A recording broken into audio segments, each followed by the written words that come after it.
It turns out a daring heist at an Atlantic City casino was in part an inside job. Investigators say a recently fired security guard at the Caesars casino used his knowledge of when and where large amounts of money would change hands to help plan the robbery. 8 people, including that guard, are under arrest. $180,000 was stolen at gunpoint during the July 21st holdup. A New Jersey state trooper was shot during the search for the suspects, but survived thanks to his bulletproof vest. A wild scene in Nashville after vapors from an overturned fuel truck enter a storm sewer system. Watch what happens next.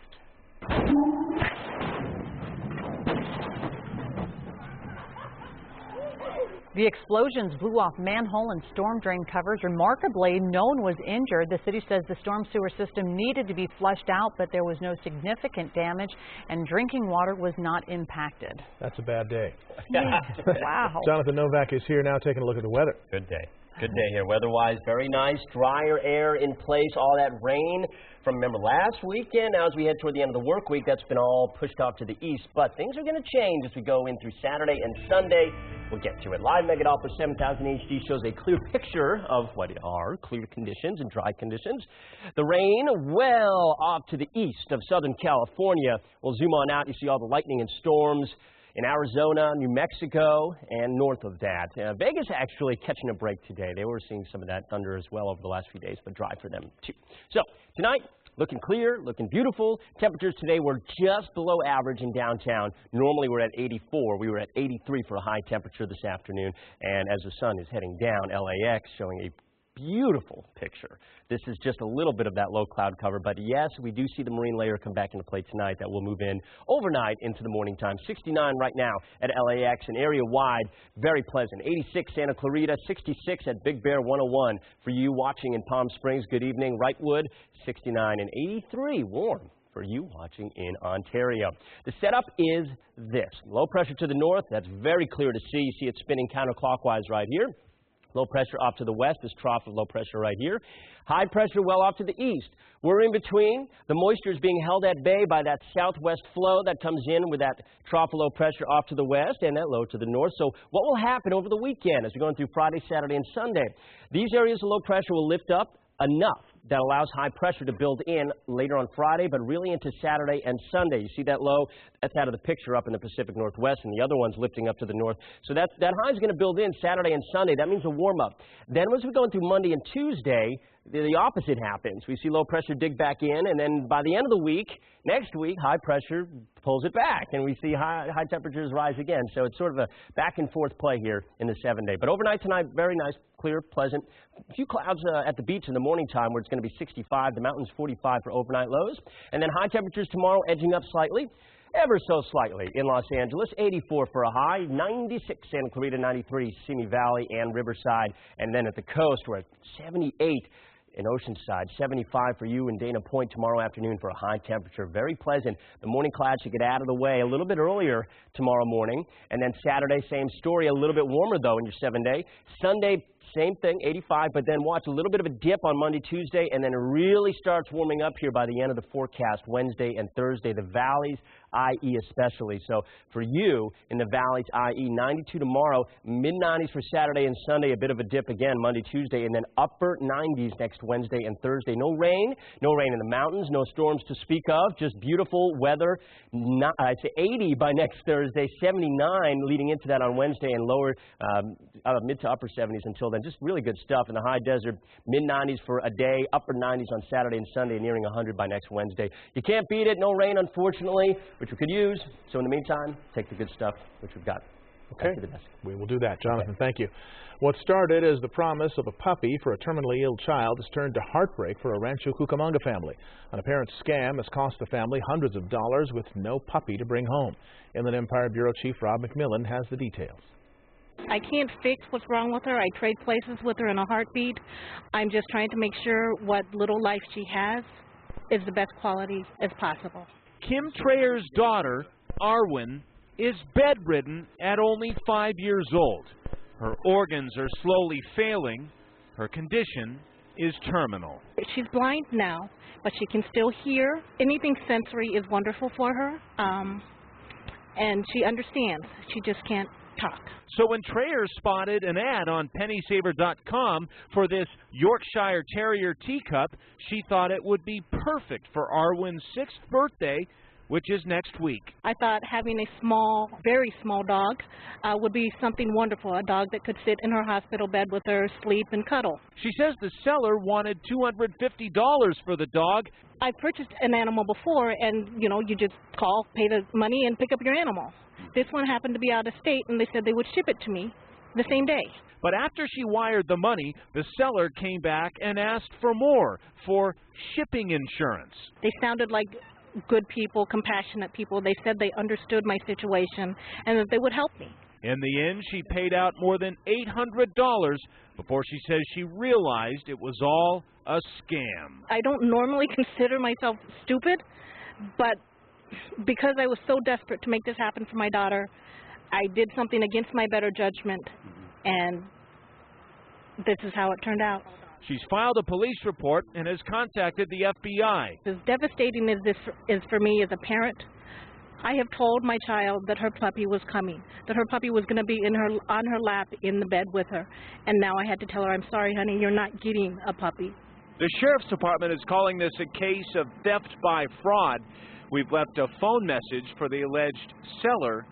So far, we have not heard back. In Rancho Cucamonga, Rob McMillan, ABC7 Eyewitness News. Well, we have certainly heard from our loyal viewers. They care so much. A lot of support after watching this story first air at 4 o'clock on KABC, that they have come together and they want to support the family and find out how they can get the family a new dog. All right. Hopefully their situation will change. Absolutely. And just ahead on Eyewitness News, an investigation calls from bogus IRS agents demanding money and threatening jail time. What you need to know, and this story.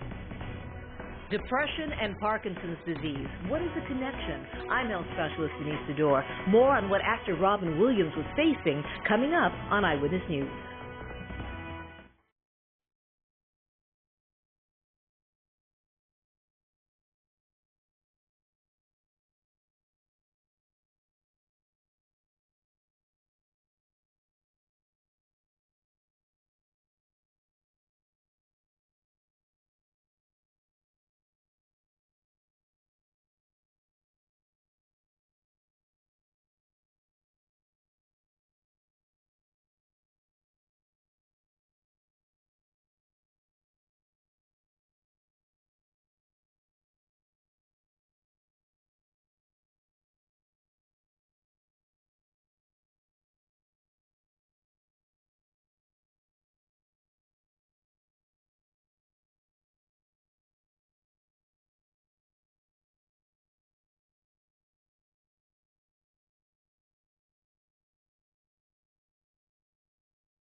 Actor and comedian Chris Kattan has been sentenced for a crash while driving under the influence of drugs. Kattan was driving on the 101 in Encino in February when he roared through traffic cones and rear-ended a Caltrans vehicle.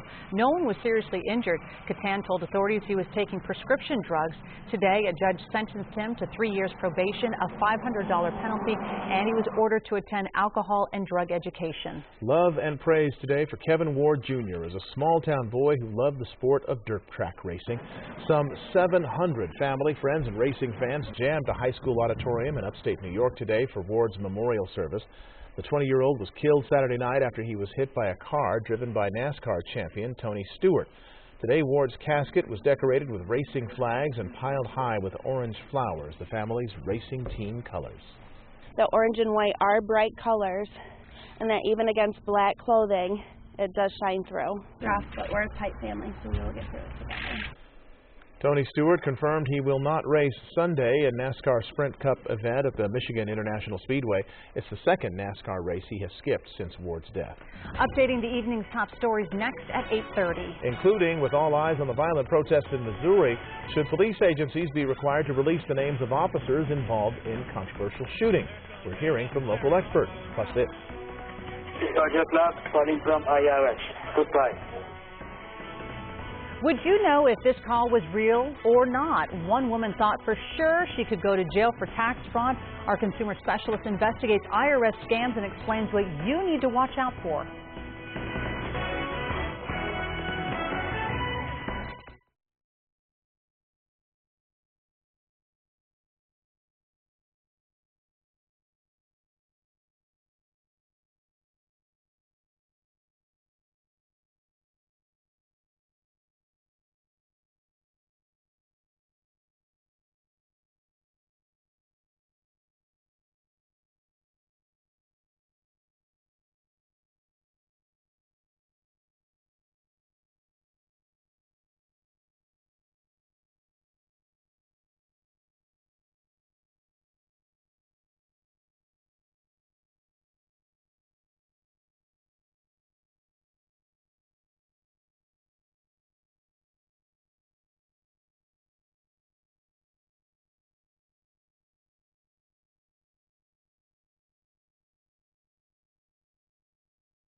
This is Eyewitness News on LA56 with live breaking news.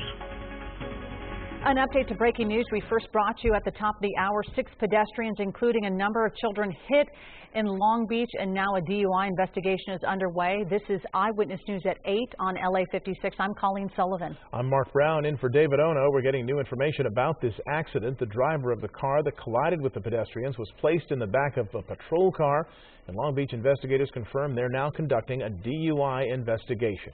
The accident happened at Gundry Avenue and Anaheim Street.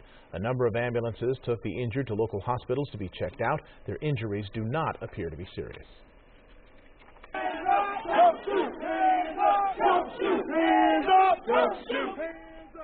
Another big story tonight, more protests in Missouri over the police shooting of an unarmed teen, but they have a very different tone. A huge crowd gathered once again in Ferguson chanting and carrying signs, but tonight the mood is almost jubilant, largely due to the Missouri State Highway Patrol taking over security from the Ferguson Police Department. The scene stands in stark contrast from clashes earlier this week when officers wore riot gear. Crowds have gathered since Saturday's shooting of 18-year-old Michael Brown. The name of the officer in the Michael Brown shooting has not been made public. Officials say it's to protect his safety. Others say withholding the name is inflaming the situation.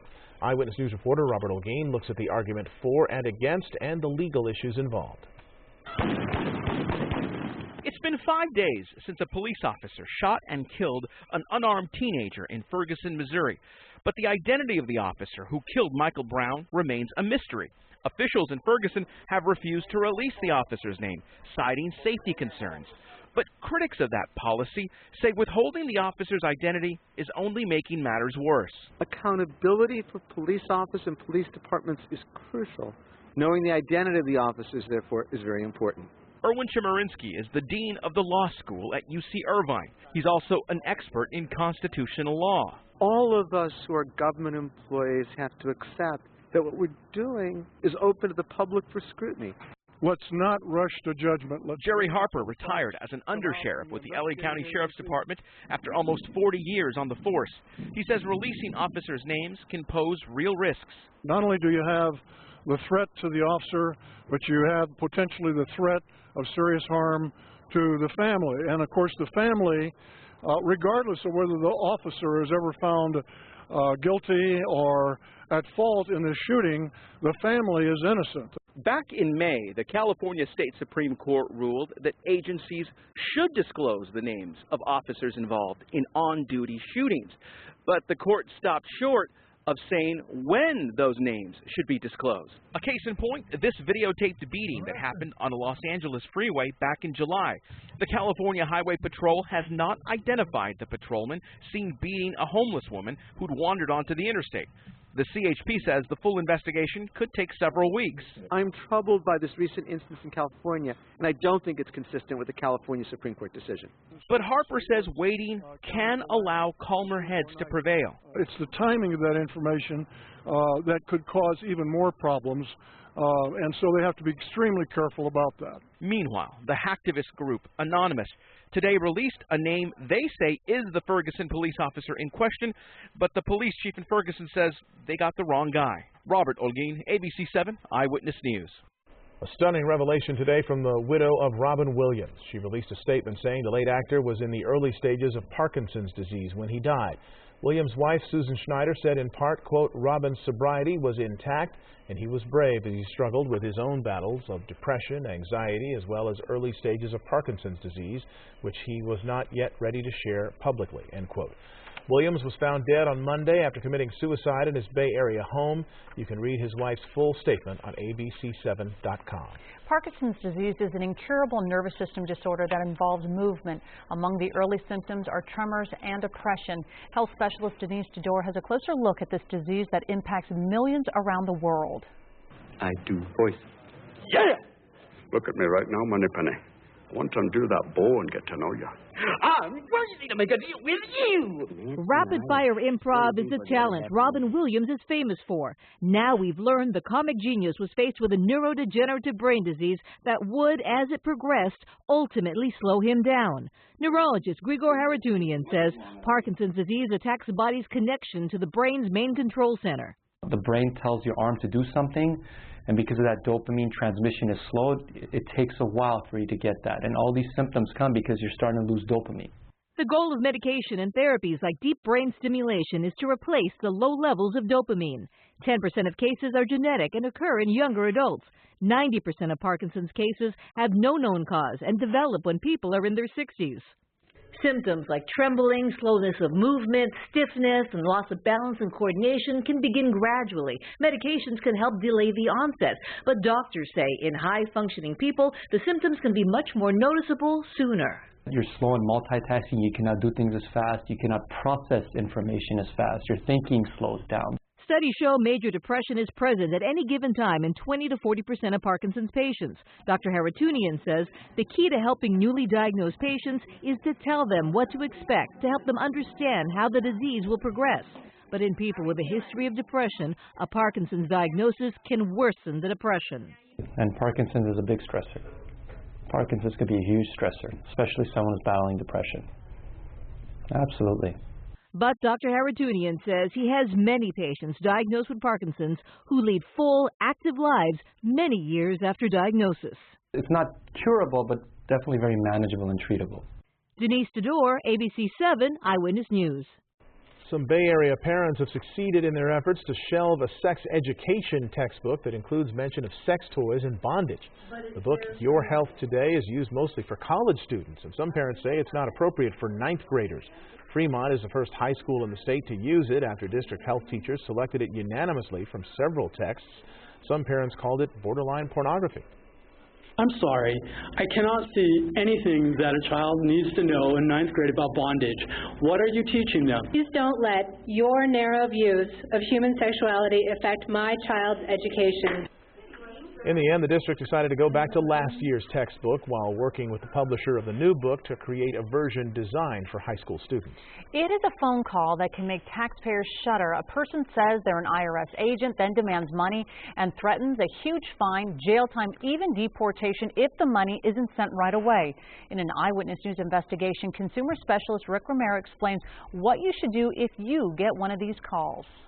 IRS will mark a lien on your assets, including your house and your car, and all your known banking accounts will be frozen and confiscated. Pay $52,000, prove yourself, lose your job, your property will be seized, everything will be seized.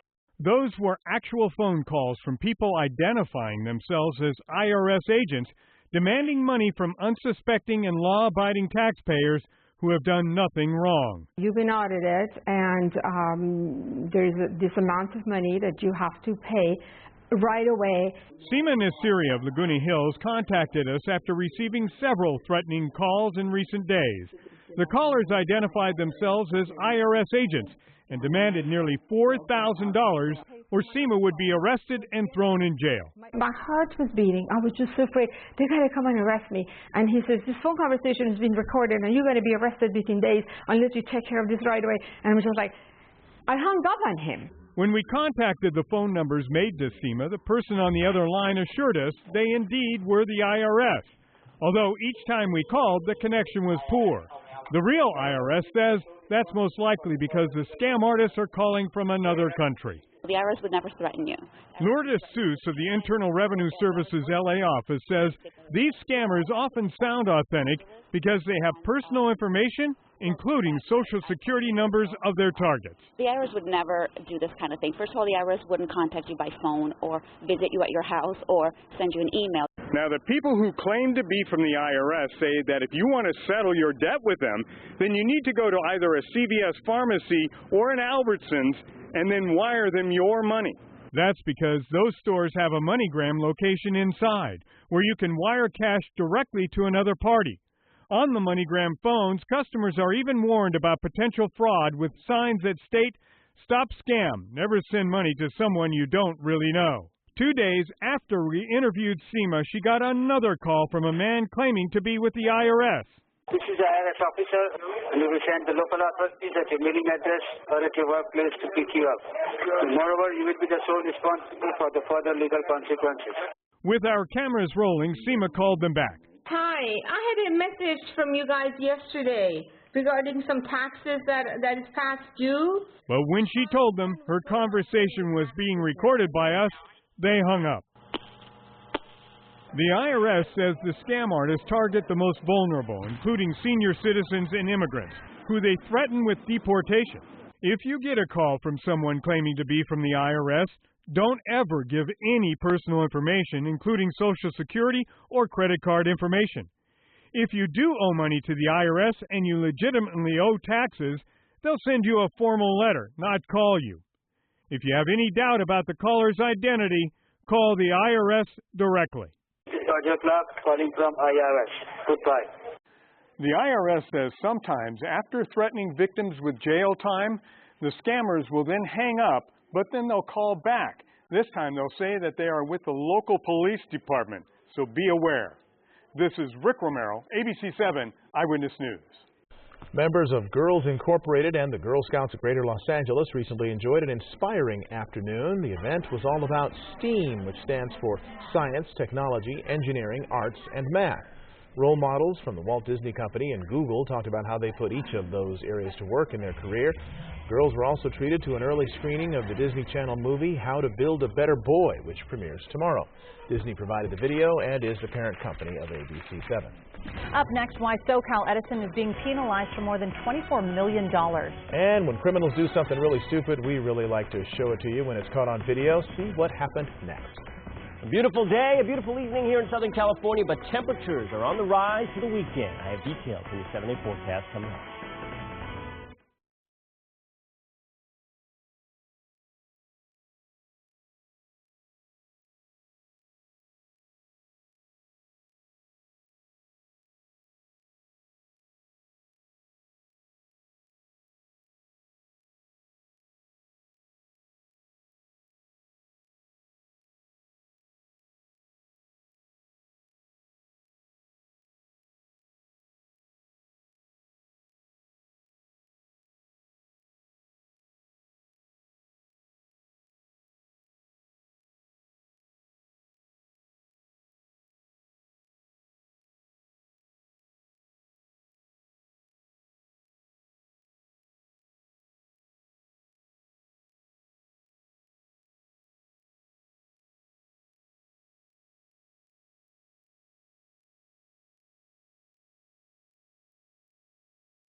Southern California Edison is being penalized $24.5 million for safety violations. The violations came to light in the aftermath of the 2011 windstorm that left 440,000 customers without power.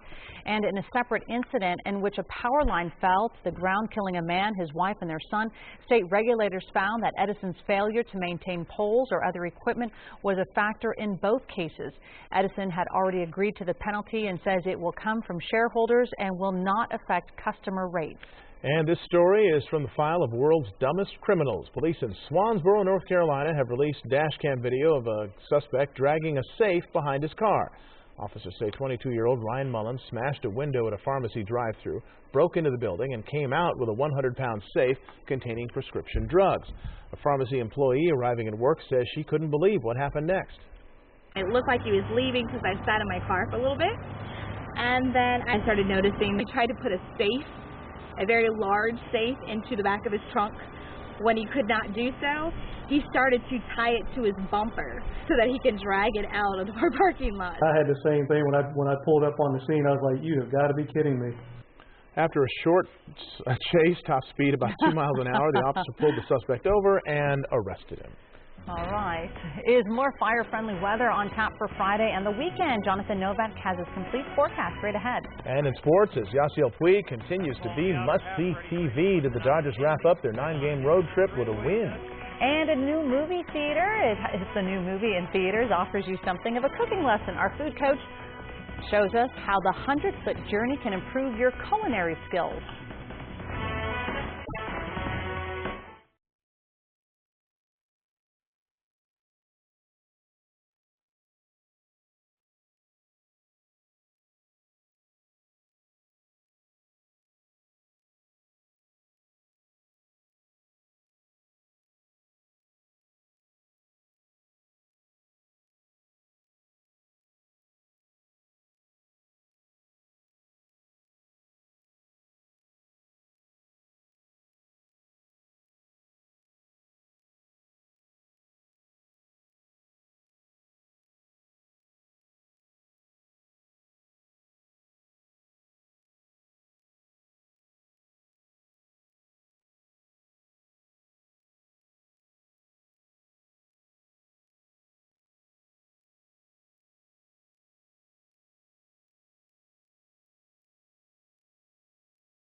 Seven tiny particles captured by a NASA spacecraft are likely visitors from interstellar space, the first of their kind ever collected.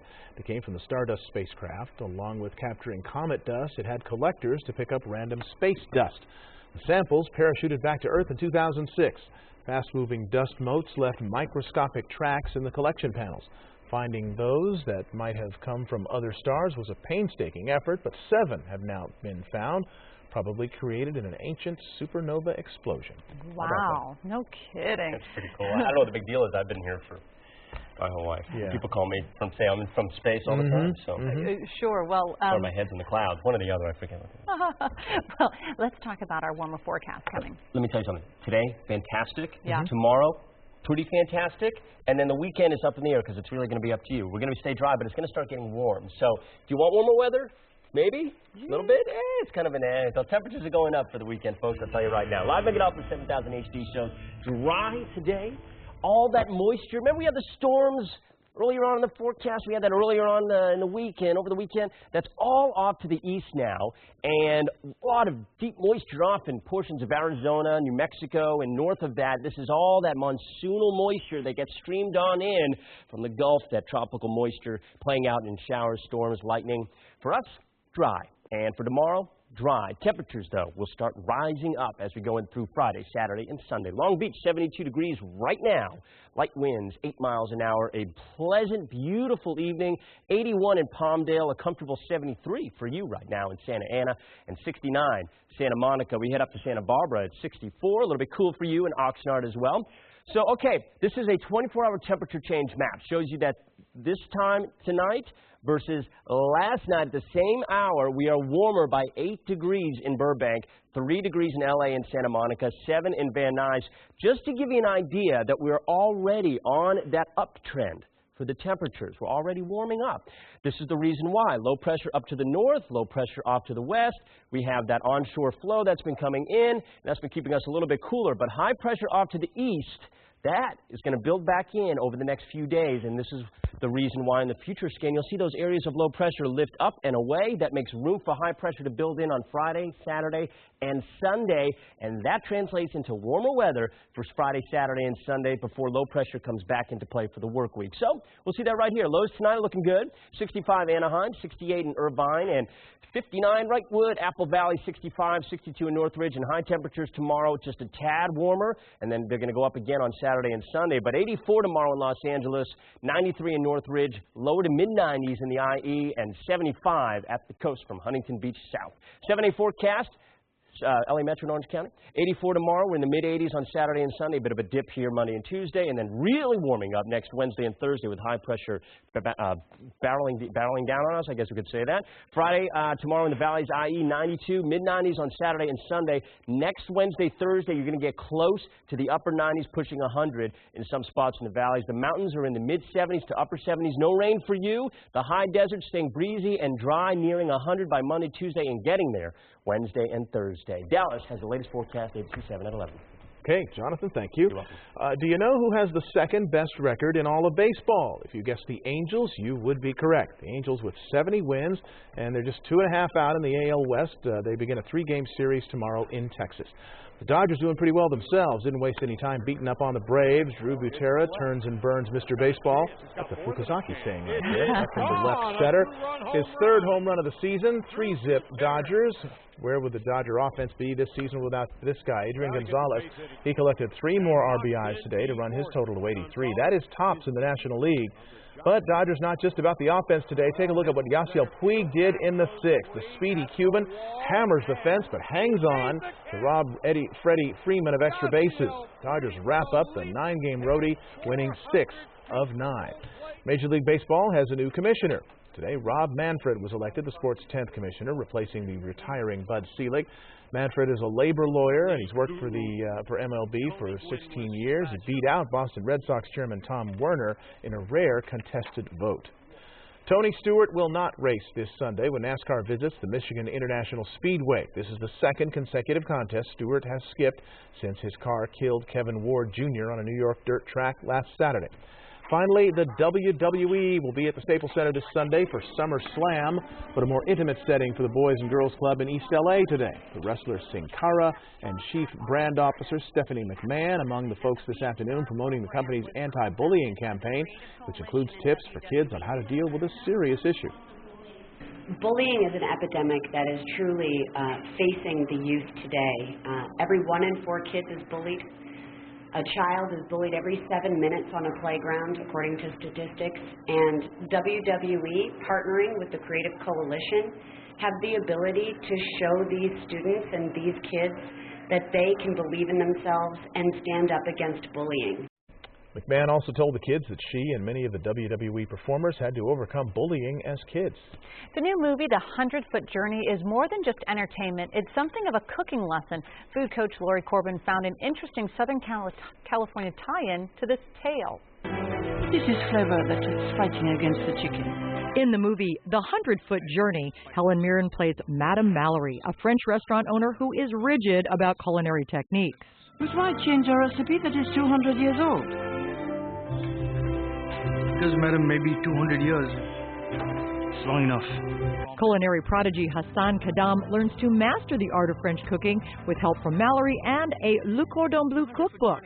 His Indian heritage helps him marry the two cuisines, creating innovative dishes. Something chef Chantal Martinez of the Le Cordon Bleu College in Pasadena embraces. You have to understand other cultures. You have to be able to take that ingredient, smell it, and maybe you can infuse it into something that you wouldn't normally do. You can take something that can have 500 ingredients, scale it down, make it very approachable.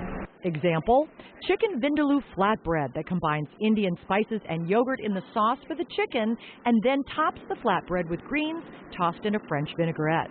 These toppings are kind of whatever you want to choose. In this case, melted mozzarella, tomatoes, and caramelized onions. And enjoy the flatbread with a traditional Indian drink known as a mango lassi. Lori, this is made of mango, yogurt, and milk. Blended smooth and creamy to help buffer the spice of the vindaloo paste. While the movie has some important life lessons, a few that stand out, the joy of cooking and an appreciation of a great meal. Food really brings people together. Turn everything off and enjoy the company of who you're with. I think when you really love cooking, you get the most enjoyment out of seeing someone eat what it is that you've just made.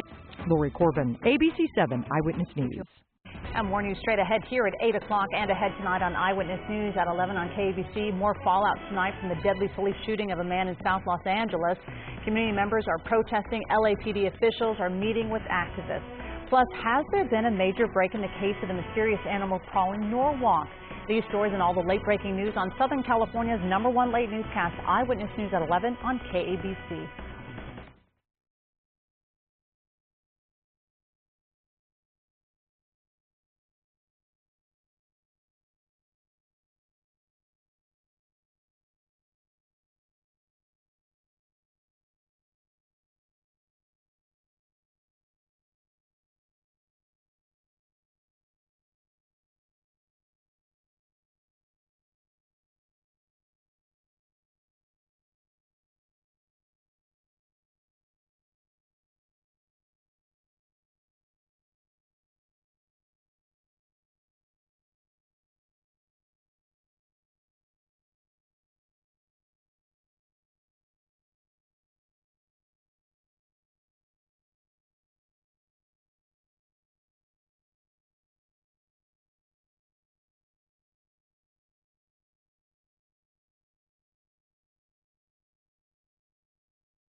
Thanks for joining us for Eyewitness News at 8 here on LA56. Law & Order SVU is next on LA56. And Eyewitness News continues at 11 p.m. on ABC7 and anytime on ABC7.com. And remember, you can get your news 24 hours a day by following us on Facebook and Twitter and by downloading our ABC7 app. See you tomorrow night right here on LA56.